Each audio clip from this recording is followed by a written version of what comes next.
Dahil naabuso umano, dapat daw kanselahin na ang kapangyarihan ng Bureau of Immigration na i-convert ang tourist visa sa student visa. Panawagan po yan sa Pangulo ng isang kongresista. At nakatutok si Jonathan Andal. Pumapasok sa Pilipinas gamit ang tourist visa pero nagpapakonvert sa student visa kapalit umano ng pera. Yan ang modus umano sa Bureau of Immigration ayon sa isang kongresista.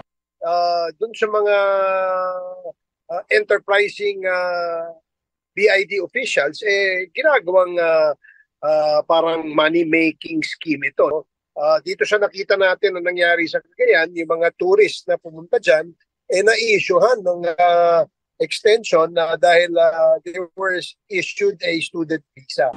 Kaya panawagan niya kay Pangulong Bongbong Marcos, ibasura na ang Executive Order No. 285 ni dating Pangulong Joseph Estrada na nagbibigay kapangyarihan sa immigration na i-convert ang tourist visa sa student visa. Para sa kanya, Department of Foreign Affairs o DFA lang ang may kapangyarihang magbigay ng visa. Hindi rin umano katanggap-tanggap ang pag-aproba ng immigration saan ay mahigit 16,000 student visa para sa Chinese nationals noong 2023. Malaki ang sindikato dyan, no? Dahil ito ay may katumbas na halaga. Hindi naman pwedeng ibigay nila ng libre yan.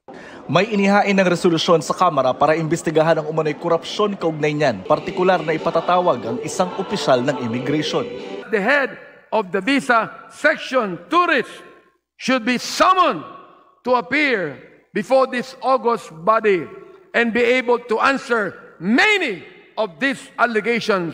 Una nang sinabi ng DFA na ihigpitan na nila ang requirements sa pagbibigay ng visa sa mga Chinese national dahil sa dami raw ng mga peking dokumentong natatanggap nila mula sa mga nag-a-apply na Chinese. Wala naman daw itong kinalaman sa tensyon sa West Philippine Sea. Kinuna namin ang panig ang BI pero wala pa silang binibigay na pahayag.